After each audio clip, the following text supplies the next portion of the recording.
Daddy. This video is walking you guys through your first essay assignment.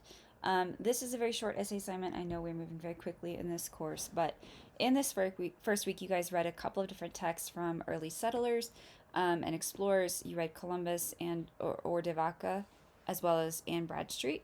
And what you're going to do is choose one of the works that you read in this unit and develop a literary analysis essay of that work related to specific literary elements. So characterization, conflict, setting, foreshadowing, whatever it might be. You're going to want to incorporate contextual elements related to the biography or the historical situation surrounding that work. But most importantly, this is a literary analysis essay, so do not let this become a biography or a history essay. Think about the political, social, economic, or philosophical changes that were taking place at this time as this new identity in the Americas was kind of being developed.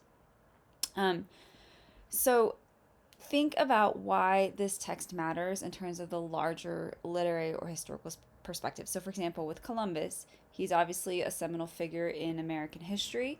Why is it important that we read and understand the reality of his explorations, how he, treated the native people, how he wrote to the influential figures who were funding his journeys?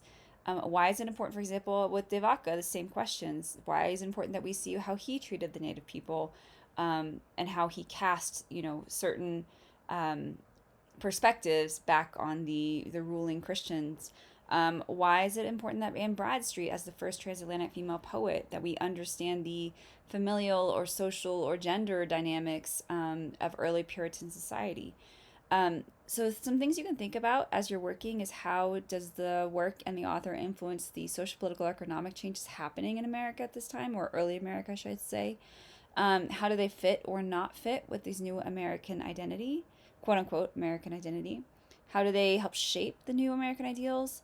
And then how do they approach certain subject matter? So, for example, how does Anne Bradstreet's perspective of Puritan society and familial relations or gender dynamics or the marriage construct, why is that a unique perspective? How does she approach that?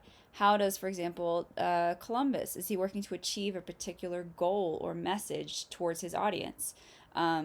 Same thing with De Vaca. What is his ultimate aim, or how is this historically situated?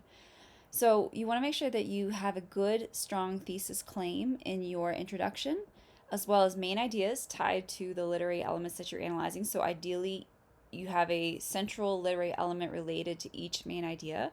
And then you expand on that with solid evidence from the text. So, for example, if you're going to tell me that you're going to be looking at imagery in Columbus's text, then you're going to pull in a specific quote that shows that imagery. If I'm looking at, an illusion in Anne Bradstreet's poem, then I'm going to pull in the quote directly that shows that illusion being used.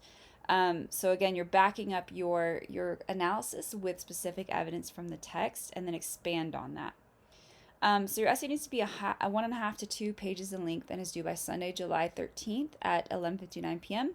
What that means is it's to the middle of the second page at minimum. If you write less, you will have points taken off. If you write more, you're more than welcome to write more. You can always write more.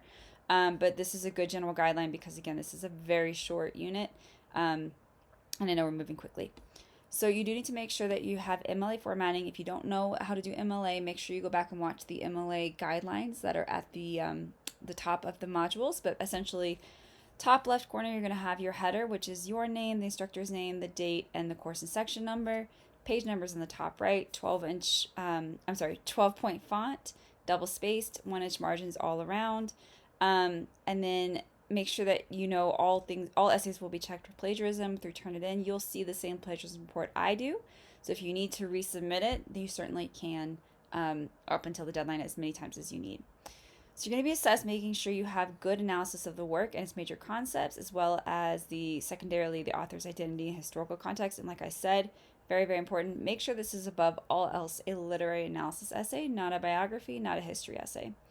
There is an optional resource for you in this week 1 module at the very end that is how to write a literary analysis essay if you were not familiar. I've also included an optional outline for you if you need an outline to help guide you on how to create a strong literary analysis essay. So make sure you look at those if you're not familiar or sure. And then make sure you have good solid evidence, like I said, to support your claims from the primary source, meaning from the text that you're analyzing. No outside sources are required for this one. But if you would like to use one, you certainly can. You just need to make sure you're citing it parenthetically and in a works cited page. Proper page length, MLA, citations, so you need to have parenthetical citations for your source, and then also included on a works cited. And then a fully developed essay structure, like I said, including an intro with a clear thesis claim, clear main ideas related to those literary elements, evidence from the text, and conclusion.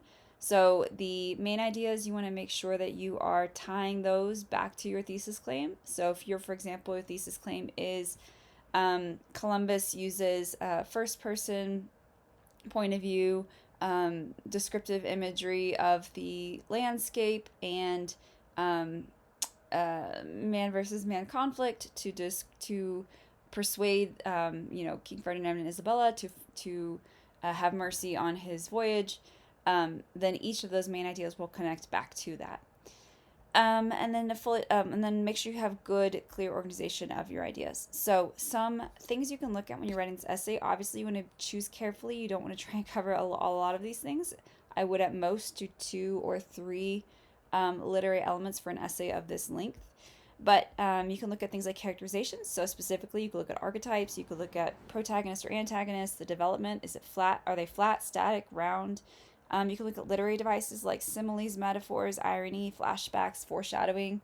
You can also look at dramatic structures, conflicts, for example, man versus man or man versus society, point of view like first person, third person omniscient. You can look at literary concepts like themes, symbols, motifs, allusions. And then, like I said, secondarily, look at the author and the historical context around the text. So when you're doing this, like I said, think about how I present the lectures. It's largely what you'll be doing back in a literary analysis essay. And if you have any questions on this, let me know. This is purposely broad. I want you guys to choose the text and the literary elements within that text that are of most interest to you. But choose carefully. Make sure you have enough to say about what it is that you want to write about. And let me know if you have any questions as you work. Thank you.